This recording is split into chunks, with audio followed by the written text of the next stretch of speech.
Welcome to the Deep Dive.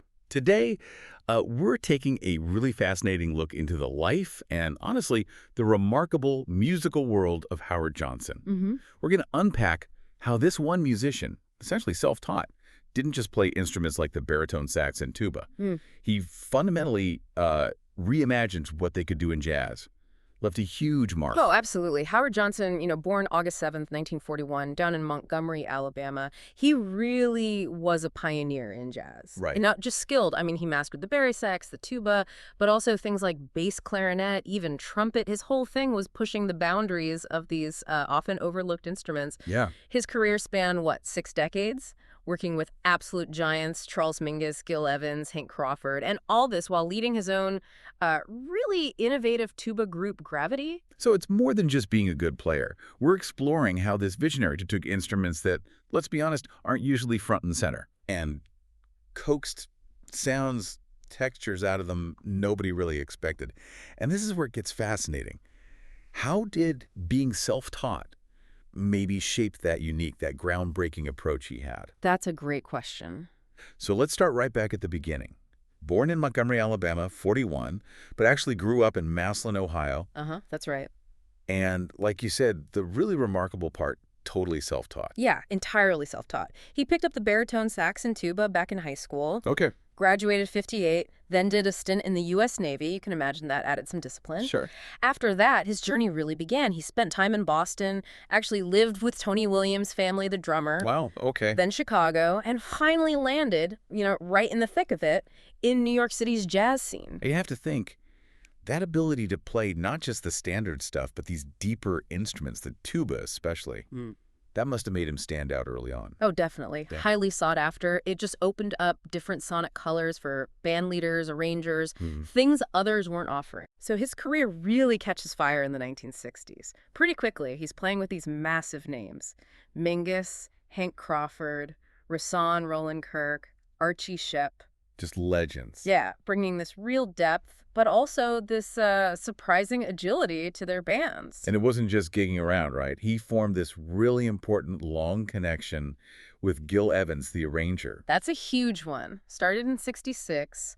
Howard became just a crucial part of that Gil Evans sound on so many recordings, live shows. His voice was distinctive.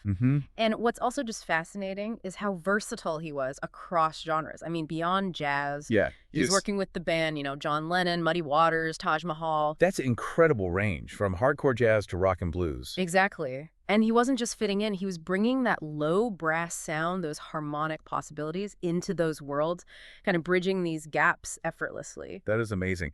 And, to give people a sense of how broad his reach, get this.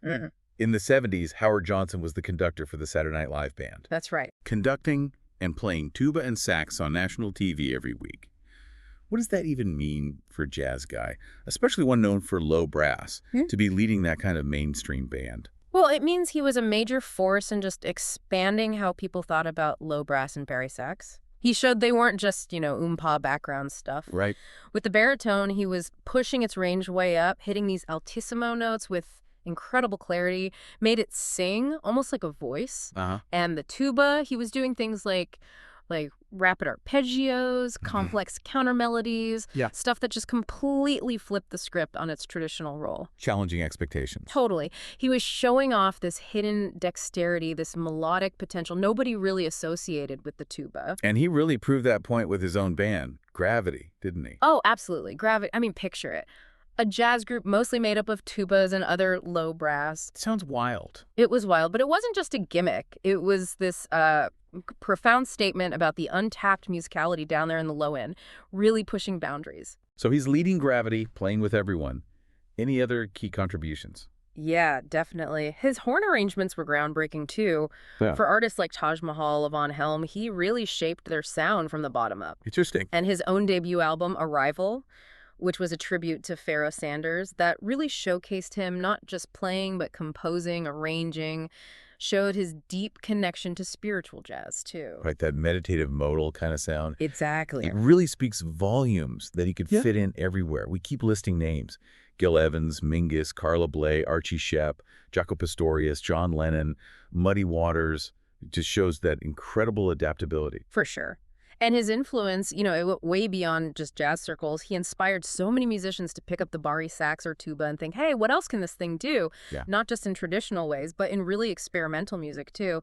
He basically opened up whole new sonic avenues for people. He showed what was possible. And while the music is just monumental, it's good to remember the person behind it, too.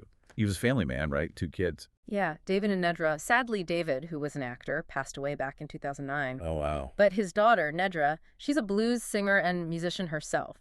So that musical line continues in a way. That's nice to hear. And it shows his character, too, being a dedicated family man. And even those appearances, believe it or not, on Sesame Street with James Taylor. Really? Sesame Street? Yeah, bringing jazz, bringing those deep sounds to kids. It shows he wanted to share this music, make it accessible, That's fantastic. What a reach. Sadly, Howard Johnson passed away January 11th, 2021. He was 79, living in New York City, and he had been an active musician pretty much right up to the end. Incredible. So his legacy, when you boil it down, it's crystal clear, isn't it? Yeah. He didn't just play the baritone, sax, and tuba. He totally transformed how we perceive them. Exactly. Proved they could be dynamic, frontline lead voices. In jazz. And really way beyond jazz, too. Absolutely. His work, whether as a sideman, a leader with Gravity, or even as an educator, it continues to inspire musicians. Those recordings, especially with Gravity and Gil Evans, they're still so influential. And his impact on just how people arrange for horns, how they think about orchestration in jazz, it's still studied, still celebrated. For people who really understand the tuba's traditional limits, Gravity was just mind-blowing. A revelation. Totally. Pushing it into melodies, counterpoint, agility, Yeah. stuff you just didn't hear in jazz before him. So, wrapping this up for you listening, Howard Johnson, truly a groundbreaking musician. His vision just lifted the baritone, saxophone, and tuba to completely new places in music. Yeah. Expanded what they could do technically, what they could express emotionally. It was that unique mix, wasn't it? The technical chops, that innovative spirit, and then being able to collaborate across all these different styles. Yeah. He absolutely reshaped the sound of jazz instrumentation, showing us all the depth hiding down in the low end. Howard Johnson's story really reminds us that with enough imagination, enough dedication, even the instruments we think we know, the deepest toned ones, they can step right into the spotlight. They can redefine a whole genre. So maybe think about this. What instrument, or maybe what musical idea, do you think is out there just waiting for its own Howard Johnson to come along and unlock its full potential? Definitely seek out his recordings. Go listen. Experience that incredible talent for yourself.